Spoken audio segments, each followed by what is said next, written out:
Ah, putain.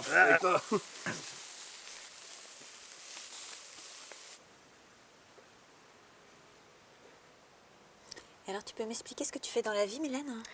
Alors moi, depuis un an, je suis PDG de Total Congo.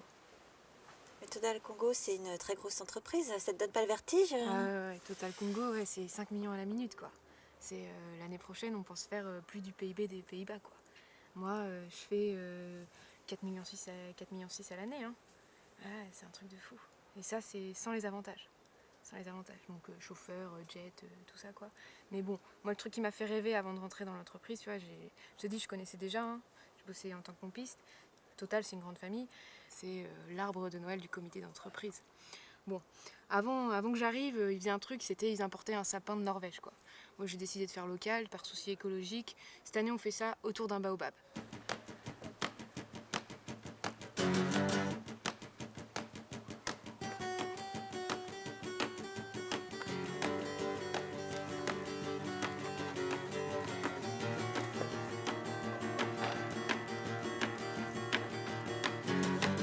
Tiens, Robin, ça t'ennuie pas si je te pose quelques questions, là?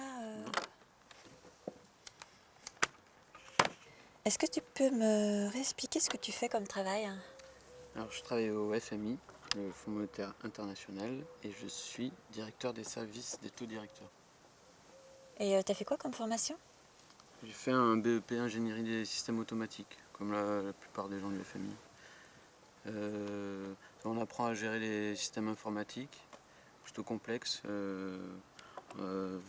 plutôt autonomes, enfin, c'est des grosses machines quand même. Et voilà, bon, en général, tu sors d'un BEP comme ça, tu finis soit dans l'armement, soit dans la finance, quoi. D'accord. Et l'autodirecteur, c'est quoi exactement? Alors c'est à la fois compliqué et très simple, hein. Si tu veux, pour prendre une image, tu imagines une grosse chaudière. Ce serait le FMI qui gère tout le système financier. Et d'un côté, tu as l'argent qui rentre, de l'autre, il ressort. S'il rentre un peu trop chaud, je vais baisser le thermostat, c'est les taux directeurs. Je le baisse un peu, il ressort à bonne température. Il rentre un peu trop froid, je le monte un peu. Si tu veux, et après, ça agit directement sur les taux d'intérêt de partout, quoi. J'ai fait un bac ES au lycée. Et une fois que j'ai eu mon bac, je suis rentré au séminaire. Et à la base, je voulais devenir archevêque ou cardinal. Enfin, c'était vraiment un truc important pour moi. Et au séminaire, on a eu pas mal de catéchisme, donc, mais aussi des cours de comptabilité. Du coup, c'était un peu compta caté, quoi. Et pendant que j'étais au séminaire, j'ai été repéré par le Vatican. Et c'est eux qui m'ont appelé, en fait. Et du coup, c'est comme ça que je suis devenu ministre du budget du Vatican. La foi, c'est quelque chose qui est de l'ordre du domaine public. Et, et nous, on veut vraiment pousser ce concept-là à fond, en fait. On veut vraiment dynamiser le truc et rendre l'image du Vatican à l'image de notre génération d'aujourd'hui, quoi. On veut vraiment faire Enfin, pour nous, la croyance et le business, c'est le même packaging, quoi. Enfin, on veut vraiment amener ça, amener une image jeune et dynamique du Vatican, quoi. Comment elle s'appelle? Elle s'appelle Jackie. Mais Jackie IE. Et j'ai choisi celle-là parce qu'on avait la même couleur de cheveux. Et tu l'emmènes partout comme ça? Dans la mesure du possible, ouais. À Leclerc aussi? Oui, elle a sa petite place dans mon bureau. Oui, du coup, directrice du plus gros centre Leclerc de France, c'est pas non plus le super boulot. Mais à vrai dire, quand t'as fait les Beaux-Arts d'Angoulême, qu'est-ce que tu fais après, quoi? En fait, moi j'ai 3 ans d'avance, donc j'ai eu mon bac à 15 ans. Et après le bac, j'avais pas envie de continuer directement la fac ou des études. Donc non, je me suis plus ou moins... Enfin, j'avais fait quand même au lycée, j'avais fait un TPE sur la balistique sous-marine. Donc ça a pu jouer en ma faveur, donc à l'entretien chez Dassault. Puis aussi, je m'intéresse un peu à tout ce qui est... en fait, j'ai une petite collection de cartouches, d'armes, ce genre de choses, j'aime bien. Et du coup, voilà, mais non, j'avais pas. Enfin, après, j'avais vendu quand même des bonnets et des casquettes quand même pendant à peu près 2 mois. Donc finalement, vendre ça, les armes, ça m'avait un peu déjà mis dans tout le système de relations aux clients, de vente. Donc finalement, en fait, ça marchait, quoi. Mais enfin, les roquettes. Non, roquette, c'est très différent. Moi, je vends des torpilles. Les torpilles, de toute façon, c'est facile. Les roquettes, c'est R, sol. Ça peut aussi être sol, R, ou sol, sol. Mais nous, les torpilles, c'est O, R. Et si on se débrouille, on peut même faire O, R, O. On faisait un truc, on faisait une commémoration, je sais plus ce que c'était un armistice, peu importe. Et du coup, il y avait un énorme buffet avec de la bouffe de tous les pays. Ah, cool. Ouais, du coup, moi je me suis fait plaisir. Et puis donc après, voilà, on retourne bosser, tu vois. Enfin, on fait des réunions, toi, les réunions de la Commission européenne, tu parles de l'avenir de l'Europe, tout ça, quoi. Enfin, peu importe. Et moi, en plein milieu du truc, c'est assez gênant, tu vois. J'ai le gros mal de ventre qui arrive, quoi. Ouais. Donc au bout d'une demi-heure où je tourne en rond, où je refais les mêmes couloirs, je finis par trouver les chiottes de la Commission européenne. Et je peux pas attendre, je fonce.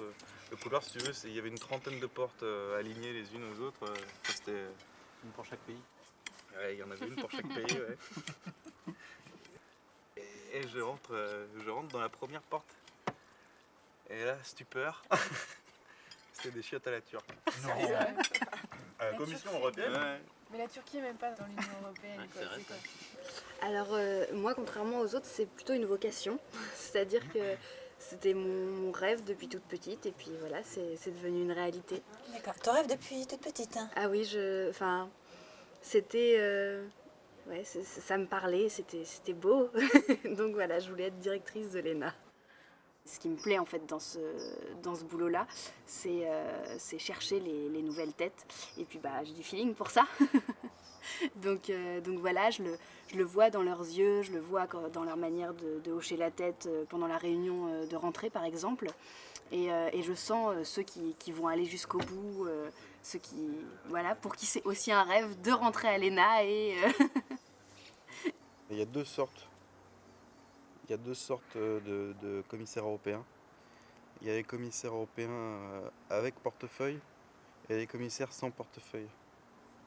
Alors si je te dis ça comme ça, tu peux penser que c'est mieux d'avoir un portefeuille ou quoi que ce soit, mais c'est l'inverse en fait. D'accord. Et ça consiste en quoi exactement ton rôle, tes responsabilités comme commissaire? Mes responsabilités, c'est ça, c'est de proposer des choses, faire des propositions. Et du coup, vu que j'ai pas de portefeuille, je peux les faire dans n'importe quel domaine. D'accord. Voilà. Et tu as une équipe pour t'aider à prendre des décisions, à faire des propositions, pardon, Une équipe. pour t'aider, Ah, pour travailler? moi je suis... oui, j'ai des secrétaires, tout ça si tu veux, mais c'est pas mes secrétaires qui prennent les décisions, ça c'est sûr. D'accord. Non, moi je propose des choses. Il faut quand même que ce soit justifié, Justifiées. que ça corresponde aux besoins de la société. Ah oui, mais les propositions que je fais, Ouais, tu vois, c'est parce que et moi, on tient pas en compte, ça on n'en tient pas compte en fait. Nous, la seule chose dont on tient compte, si tu veux, quand tu es commissaire européen, tu peux faire une proposition, mais tu peux faire une proposition du moment qu'elle est déjà dans la liste des décisions qui ont été prises. À ce moment-là, ta proposition est validée. Et elles ont été Et c'est la faites, seule chose qui nous intéresse en fait, pour faire une proposition. Ouais. Mais par contre, ah oui, c'est ça peut-être. Si je fais une proposition qui n'est pas dans la liste des décisions déjà prises, je peux pas. Et pire encore, si elle est dans la liste des décisions qui n'ont pas été prises, là c'est mort quoi. Ah oui, ils sont cramés, merde. Et qu'est-ce que j'imite là? Ah merde! Bon, ça fera des saucisses aux herbes. C'est prêt. Ah, cool. Ça va un peu brûler, non? Oh, J'ai piqué la fourchette à personne. Saucisses et des merguez. Moi j'en ai eu. L'autre jour au FMI, Oh là là. avec les copains. On nous l'a raconté d'habitude. Mais non. C'est toujours la même, Robin. Mais non. Attends, c'est laquelle? C'est celle avec Julien, là, tu sais, le collègue. Mais il non, connaît non, peut-être non, pas. non. Si, mais Et, raconte-la, moi, d'autres. Et du coup, bref, ça intéresse personne, mais ça intéresse Alex. On se faisait chier, ça faisait 2 semaines que le taux directeur ne devait pas baisser, on avait rien à foutre. Et du coup, on se dit, bon, allez, on va le baisser pour se marrer, de genre 0,1 point quand même. Ouais, non, mais ça paraît pas grand chose, mais 0 point. 0 point, c'est bâtard, non? Ah bah oui, derrière t'as tout le monde qui t'appelle. Il y a tous les ministres du budget de partout dans le monde qui C'est le vrai t'appellent. gamin en fait. Merci. Bah oui, bon, on sait se marrer. Vous êtes vraiment con, quoi. C'est vrai qu'ils sont débiles. Hein. Putain, au Vatican, il y avait pas mal de soutanes froissées, quoi. Ça, je peux vous le dire. C'est moi qui décide, qui valide les promotions aussi. Et j'ai décidé de lancer une promo sur les sardines, la marque Eco Plus. Bon, enfin, en soi, c'est pas très important, ces sardines-là. Elles sont assez dégueu, c'est un truc que les vieux qui bouffent ça. Mais donc, je décide de lancer cette promotion et je la fais sur les 5000 premières boîtes. Donc, à la fois dans l'idée de créer de la demande et aussi parce que en France, la législation, elle est assez raide avec ça, assez carrée. Hors période de solde, on ne peut pas faire ce qu'on veut. Mais en dessous de 5000 produits identiques vendus, on peut faire quand même à peu près ce qu'on veut. Et donc moi, je fais ça bien dans les règles de l'art, juste pour ma petite expérience. Et je l'annonce, je fais des belles têtes de gondole, les tracts dans les boîtes aux lettres, absolument tout ce qu'il faut. Et au final, j'en ai pas vendu une seule de plus que d'habitude. Je sais pas, votre avis, pourquoi Parce que c'est pas un produit de base. C'est ça, exactement. C'est pas un produit de première nécessité. Et puis, j'ai mon homologue à Clermont-Ferrand qui a testé ça sur le sucre. Et là, par contre, les gens se seraient battus pour leur kilo de sucre, quoi. C'est complètement dingue. Si je m'y prends bien, je suis assez persuadée que les gens pourraient s'entretuer pour un paquet de pâtes ou pour de la mousse de foie au Porto. Les torpilles MHD, c'est les torpilles magnéto-hydrodynamiques. En fait, c'est ce qui se fait de mieux en torpille. C'est vraiment les torpilles, si on peut les tirer, que ça arrive pile poil sous le bateau. Parce que sinon, il faut tirer sur le bateau et ça fait quelques fuites, tout ça. Mais ça, c'est pas efficace. Nous, on tire vraiment sous le bateau et puis après, ça remonte et paf, ça vous coupe le bateau en deux. Une grosse colonne d'eau, boum. Ça, c'est hyper efficace. Et nous, vraiment, on s'est spécialisé dans ces torpilles-là. Mais c'est de la super torpille. Hein. Déjà, de toute façon, les matières premières, elles viennent de Chine. Ensuite, elles sont fabriquées en Inde et elles sont assemblées en France. C'est de la torpille haute qualité. Hein. À l'ENA, on fait mine de rien des petits programmes d'évaluation sous forme de QCM. Et tu serais étonné des résultats. 70% de nos élèves seraient incapables de donner l'ordre de torturer. Et ça monte à 85% pour ceux qui seraient incapables de le faire par eux-mêmes. En soi, c'est des chiffres. Les chiffres, on peut leur faire dire ce qu'on veut. Mais ça révèle quand même quelque chose. Ça révèle que 15% de nos jeunes de l'ENA seraient capables de torturer. Et 30% seraient capables d'en donner l'ordre. Ça montre qu'on n'est pas l'ENA pour rien. C'est vraiment par le boulot qu'on s'est rencontrés, à force de passer des coups de fil, d'aller à droite à gauche. C'est comme ça qu'on s'est retrouvés un peu à devenir une petite bande de 7 comme ça. D'accord, oui, donc qu'est-ce que vous partagez tous ensemble vos points communs ce que vous Alors, pouvez faire ensemble, Ce qu'on partage, c'est qu'on se fait chier surtout. Ça se fait chier dans la vie. Quoi. Ouais, c'est ça, ouais. C'est pas nos boulots hein, ou un truc comme ça, parce qu'on est tous quand même assez contents de nos boulots. C'est pas de l'ennui. Hein. Ouais, c'est pas de l'ennui. C'est vraiment de l'emmerdement avec un grand merde, quoi. Tu vois, Un emmerdement ontologique. Ouais, c'est ça. Et du coup, nous, ce qu'on veut, c'est changer le monde, quoi. Là, ce qu'on va faire, c'est ça. On a prévu Oui, faire ça. changer le monde. Hein. Ouais, changer le monde. Et alors, comment voulez-vous y prendre pour changer le monde? Alors, bon. On a une idée, mais. Vous avez une idée apparemment? Assez brillante. Non, je sais pas trop si on peut. Vas-y, balance, c'est bon. Ouais. Bon, ok. Alors, en gros, notre idée, c'est qu'on va déclencher une guerre. Non, mais sans blague. Hein. Sérieux. Là, on est tous d'accord. Il n'y a que ça, quoi. Y a que ça à faire. Moi, je pense que je me fais moins chier qu'eux. Mais bon, la guerre, ça m'intéresse et puis je suis pote avec Romain. Donc, Allez, vous me faites chier de là à déclencher une guerre. Mais nous, tu sais, de la guerre, oui, mais on veut pas. Enfin. On veut faire la guerre pour la guerre, donc tu vois. On veut pas faire la guerre pour le pognon. Le pognon, on en a.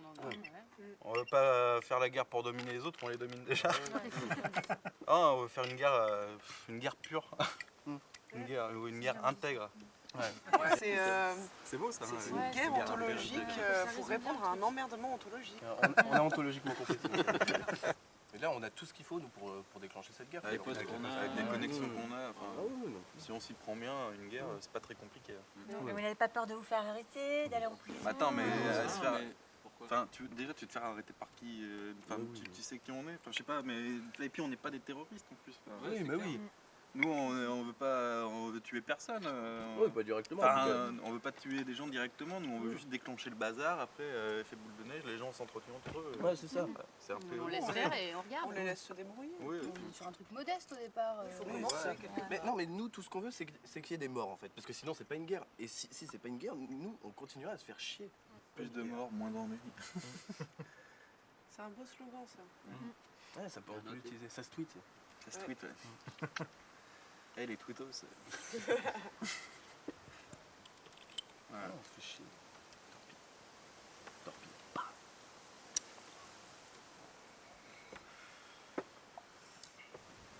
Pas mal le riolet.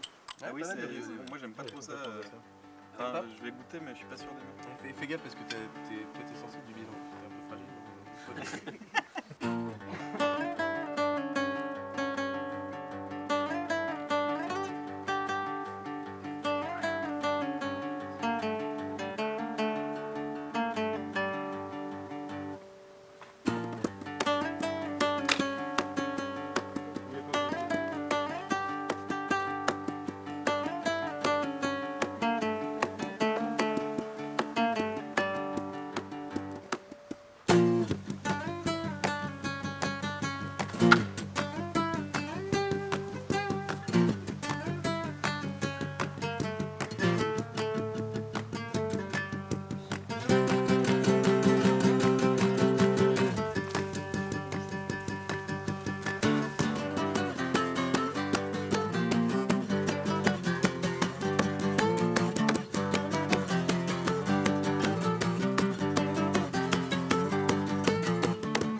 En temps de guerre, on se met à tout voir différemment. N'importe quoi peut devenir une arme.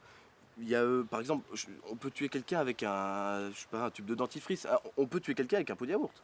Avec un pot de yaourt? Les Chinois le font très bien. Et après, ils envoient le pot vide à la famille.